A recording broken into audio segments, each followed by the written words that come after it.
What about if I'm just working from home and offering a service? Cool. Well, working from home is a great idea, and I would recommend doing that for as long as physically possible, because basically getting an office or a warehouse is just another added expense that you really don't need that extra pressure in the beginning. So working from home, and when you're working with a service-based business, you can work from home a lot of the time.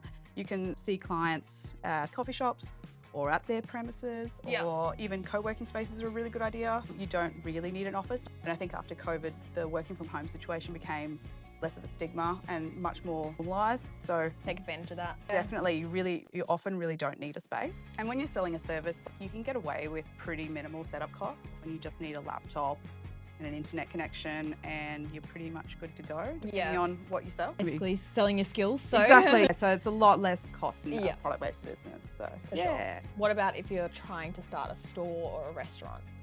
Well, this is probably the most expensive option when it comes to starting a side hustle. You're going to have leasing or rent. There are short-term leases out there, but often leases can be sort of 3-5 years, which can be very scary. Big commitment, especially if you haven't stood and trialed it yet. Your fit-out costs are going to be huge as well, depending on how bougie you want to go, but there might be architects or shop fitters, interior designers. There's going to be the cost of all of the display shelves and your front desk, and then all of your stock, and then point of sale equipment. There's quite a lot of fit out costs, and then you've also got to think about staffing and wages. Go into that situation with eyes wide open. Retail wages can be quite high. We learned this through having our own store at Chermside a few years ago. Originally we thought, oh, that's fine, we can just work in the store, we can save on costs, but after I realised I don't particularly like facing the public 24/7 and being there 7 days a week, I realised I needed to get some staff to help, and retail wages are pretty high. And being open on Saturdays and Sundays, you've got penalty rates to think about too. So